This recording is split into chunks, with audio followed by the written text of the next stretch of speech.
پردہ جو تجھے جس پردے کا حکم دیا گیا یہ کوئی پابندی نہیں ہے، یہ کوئی تجھے رسی سے جکڑا نہیں گیا ہے، یہ تیری عزت کی حفاظت کا ذریعہ ہے۔ یہ اللہ تبارک و تعالیٰ کی نظر میں تو کتنی قیمتی ہے، تیری قیمت، تیری ویلو کا ایک طریقہ ہے، تیری ویلو بتانے کا ایک طریقہ ہے۔ جب تو گھر سے پردے میں نکلتی ہے تو ہزاروں لاکھوں وہ نظریں، وہ عیاش نظریں، وہ ہوسناک نظریں جو تیرے تعاقب میں لگی رہتی ہیں، جو تیرے پیچھے لگی رہتی ہیں، جب تو پردے میں نکلتی ہے وہ مایوس ہو جاتی ہیں۔ شیطان اپنے مشن میں ناکام ہو جاتا ہے کہ نہیں، یہ پردے والی لڑکی ہے، ہم اس کو چھیڑنا تو بڑی دور کی بات ہے، اس سے بات کرنا تو بڑی دور کی بات ہے، یہ تو سر سے پیر تک نقاب میں ہے، پردے میں ہے، ہم تو اس کے جسم کے حصے کو بھی نہیں دیکھ سکتے۔ میری پیاری مسلمان بہنوں، اگر آج آپ اپنے جسم کے تمام اعضاء کو ڈھانک کر کے اور چھپا کر کے گھر سے باہر نکلتی ہیں، اللہ کی قسم آپ کے اس جسم کو اللہ تعالی جہنم کی آگ سے بچائے گا، اور آپ کے جسم کے وہ حصے جو آپ نمائش کر کے اور اپنے بدن کو دکھا کر کے گھر سے نکلیں گی، کل اس حصے کو جہنم کی آگ میں جلایا جائے گا۔ اگر جہنم کی آگ آپ کو برداشت ہے اور وہ نقاب کا کپڑا آپ کو برداشت نہیں ہے، اپنے بدن کو کور کرنا برداشت نہیں ہے، تو شوق سے اپنا یہ شوق پورا کر لو۔ میں ایک بڑی موٹی سی مثال دیتا ہوں۔ 10-20 ہزار کا موبائل ہوتا ہے تو ہم لوگ اس کو ایسے جیسے تیسے کہیں بھی رکھ لیتے ہیں، مگر 1,00,000-1.5 لاکھ والے جو موبائل آتے ہیں، آئی فون آتا ہے اور سیمسنگ کے بعض موبائل آتے ہیں 1.5-2 لاکھ کے آتے ہیں۔ اچھا، میرے بعض دوست مجھ سے کہنے لگے مولانا آپ اتنی جگہ تقریر کرنے آتے، آپ آئی فون کیوں نہیں لے لیتے؟ میں نے کہا بھیا مجھ سے نہیں ہو پائے گا۔ ایک مرتبہ بہار میں جا رہا تھا میں، مظفر پور کی طرف ایک پروگرام میں، موبائل میں چارجنگ ختم ہو گئی میری، اور صبح کا ٹائم میرے اترنے کا ٹائم تھا وہاں پہ، میں نے دیکھا موبائل کی چارجنگ ختم ہو گئی، وہاں اسٹیشن پر اتروں گا، پروگرام والوں کا فون آئے گا، ان سے کانٹیکٹ کرنا ہوگا۔ میں نے موبائل کو چارجنگ میں لگایا تکیہ کے نیچے رکھ کے اور میں سو گیا۔ کوئی اللہ کا بندہ آیا اور دھیرے سے اس نے تکیہ کے نیچے سے موبائل لے کے غائب ہو گیا۔ اب موبائل تو چلا گیا، اب اس کے بعد جو پریشانی ہوئی اللہ ہی جانتا ہے کہ کتنی پریشانی مجھے ہوئی۔ تو میں نے کہا بھائی میں 1,00,000-1.5 لاکھ کا موبائل چلو کہیں سے انتظام کر کے لے بھی لوں، تو ایسا موبائل لینے کا کیا فائدہ ہے کہ چوری ہو جائے تو ہارٹ اٹیک آ جائے۔ تو آج کل یہ شوق بھی بڑا مسئلہ ہے، ہمارے نوجوان جو ہے نا اپنی حیثیت سے زیادہ کا شوق پالتے ہیں۔ وہ جو کہاوت ہے نا کہ جتنی بڑی چادر ہے اتنا ہی پیر پھیلاؤ، تو چادر چھوٹی ہے تو بھائی آپ پورا پیر پھیلائیں گے تو پیر تو کھل جائے گا نا۔ آپ کی طاقت اور آپ کی حیثیت نہیں ہے تو آپ 1,00,000 روپے کا فون کیوں لے رہے ہو؟ اس کو قسط پر لے رہا ہے۔ ہمارے پاس یہ سوالات بہت آنے لگے، مولانا صاحب فائننس پر موبائل لینا کیسا ہے؟ مسئلہ اپنی جگہ ہے بھائی، فائننس پر کوئی سامان لینے کی کیا شرعی حیثیت ہے؟ آپ کے پاکڑ کے جو بڑے بڑے علماء ہیں آپ ان سے پوچھئے، جائز ہے فائننس پر سامان لینا، جائز ہے مگر بڑی کنڈیشنز ہیں۔ اور آپ کے انڈیا کی جو فائننس کمپنیز ہیں، چاہے وہ بجاج کا کارڈ ہو، چاہے وہ آپ کی اور کمپنیاں، آپ وہ کنڈیشن پوری نہیں ہو رہی ہے وہاں پہ۔ اگر وہ 0% انٹرسٹ بھی دے رہی ہے تب بھی اگر آپ کی مہینے کی EMI 2 تاریخ کو کٹ رہی ہے اور 2 تاریخ کو آپ نے پیسہ نہیں پے کیا، 4 تاریخ کو پے کیا، فوراً پینالٹی لگے گی، اور یہ پینالٹی حرام ہے۔ کون سی کمپنی ایسی ہے جہاں سے پینالٹی نہیں لگی؟ تو کوئی چیز آپ نقد میں الگ قیمت میں لیں اور ادھار میں اور فائننس میں الگ قیمت میں لیں، جائز ہے، مگر کنڈیشنز ہیں اس میں۔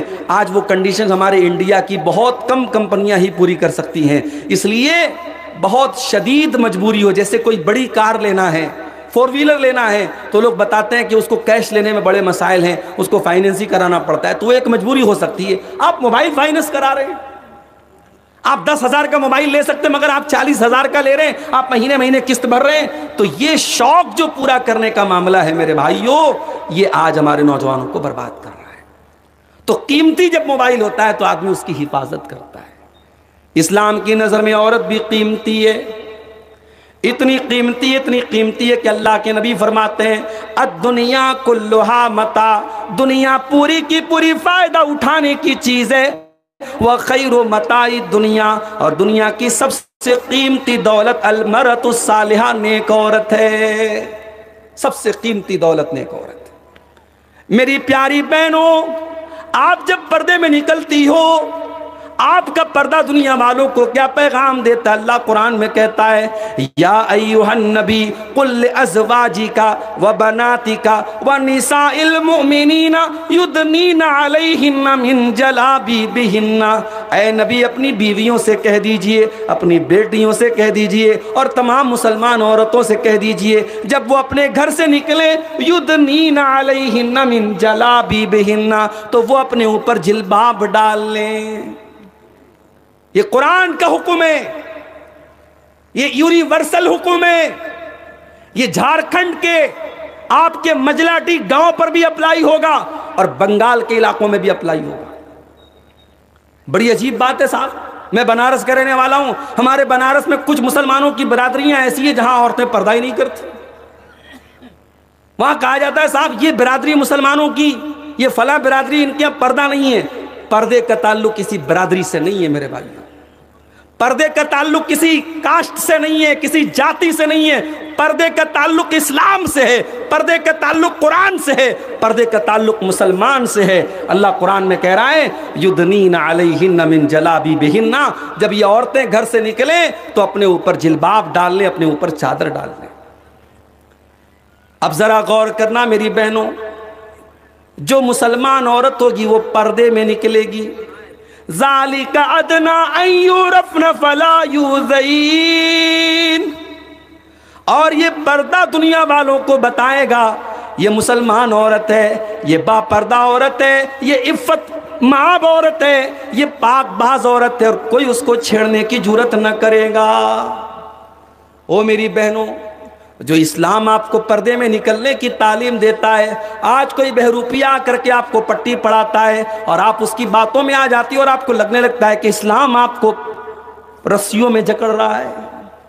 ارے اسلام تو وہ دین ہے جس نے آپ کو جینے کا ادھیکار دیا جس دور میں آپ کو جینے بھی نہ دیا جاتا تھا، جس دور میں بیٹی کے پیدا ہونے پر بیٹی کا گلا دبا دیا جاتا تھا، جس دور میں بیٹی پیدا ہونے پر بیٹی کا باپ اپنی بیٹی کو زمین میں دفنا دیا کرتا تھا۔ اور یہ کوئی قصہ کہانی نہیں ہے، قرآن کریم اس واقعے کو بیان کرتا ہے وَإِذَا بُشِّرَ أَحَدُهُمْ بِالْأُنثىٰ ظَلَّ وَجْهُهُ مُسْوَدًّا وَهُوَ كَظِيمٌ، جب بیٹی کی خوشخبری سنائی جاتی تھی، جب باپ کو پتہ لگتا تھا میرے گھر میں بیٹی پیدا ہوئی ہے، باپ کا چہرہ کالا پڑ جاتا تھا۔ يَتَوَارَى مِنَ الْقَوْمِ مِنْ سُوءِ مَا بُشِّرَ بِهِ، بیٹی کا باپ اپنا چہرہ اپنی قوم سے چھپایا کرتا تھا۔ أَيُمْسِكُهُ عَلَىٰ هُونٍ أَمْ يَدُسُّهُ فِي التُّرَابِ، کہ کیا کروں، اگر بیٹی کو پالتا ہوں تو سماج میں ذلیل ہونا پڑے گا، اور دوسرا راستہ یہ ہے کہ بیٹی کو لے جا کے زمین میں گاڑ دوں۔ یہ دستور تھا، بیٹی پیدا ہونے پر زمین میں گاڑ دیا جاتا تھا، یہ دستور تھا۔ میرے نبی نے آ کے اعلان کیا ان اللہ حرم علیکم حقوق الامہات ووعد البنات، اے مسلمانوں ماں کی نافرمانی کرنا اور بیٹی کو زمین میں دفن کر دینا حرام ہے، بیٹی کو پیدا ہونے کے بعد زمین میں گاڑ دینا حرام ہے۔ میرے نبی نے آ کے یہ میسج سنایا، میرے نبی نے قرآن کی آیت پڑھ کے سنائی وَإِذَا الْمَوْءُودَةُ سُئِلَتْ بِأَيِّ ذَنبٍ قُتِلَتْ، او بیٹیوں کو قتل کرنے والوں، وہ بیٹیوں کی ہتیا کرنے والوں، وہ بیٹیوں کو مارنے والوں، کل قیامت کے دن تمہیں حساب دینا پڑے گا۔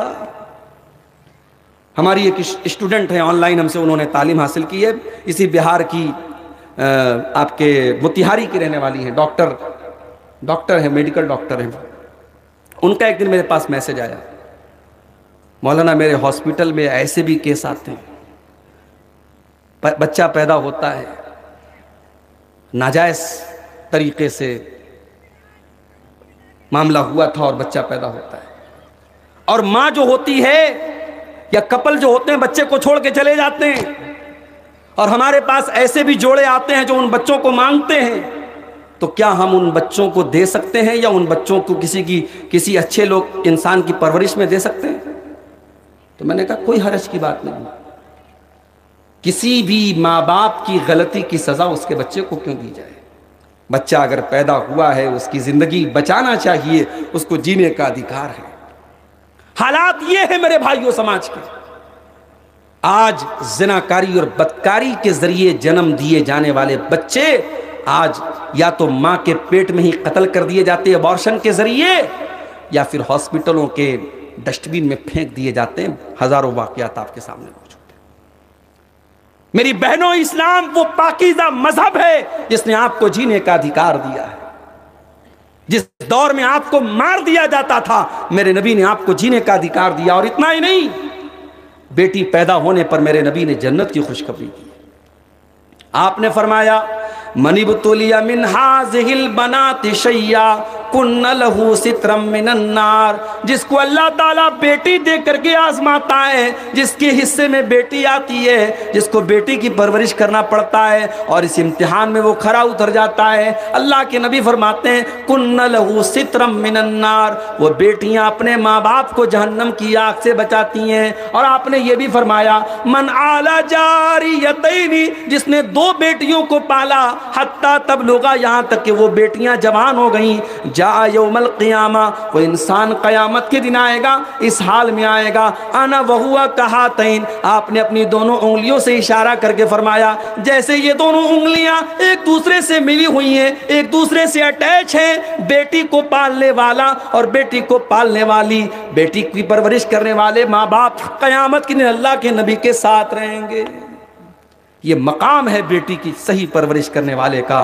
میری بہنوں، اسلام کے تعلق سے کوئی برین واش کرتا ہے اور آپ کا برین واش ہو جاتا ہے، یہ حیرت کی بات ہے۔ کہیں نہ کہیں بنیاد کمزور ہے۔ یہ مسجد کی تعمیر ہونے کے لیے آج یہ چندہ کیا جا رہا ہے، کل یہاں مسجد قائم ہوگی، اللہ کرے بہترین اور شاندار مسجد قائم ہو، لیکن ہم جب کوئی عمارت بناتے ہیں تو ہم اس کی بنیاد کو میرے بھائیوں مضبوط کرتے ہیں۔ ایک مسلمان کی بنیاد اس کا عقیدہ ہے، اس کا ایمان ہے، اس کی توحید ہے۔ اپنے بچوں کی بنیاد اتنی مضبوط کرو، ان کو توحید ایسی سکھا دو، ان کو ایمان ایسا بتا دو، ان کو شرک کی اتنی نفرت ان کے دل میں ڈال دو کہ مر جائیں مگر شرک نہ کریں، کٹ جائیں مگر شرک نہ کریں، زندگی ختم ہو جائے مگر توحید سے سمجھوتا نہ کریں۔ اتنا پکا ان کا ایمان اور اتنا پکا ان کا عقیدہ کر دو میرے بھائی۔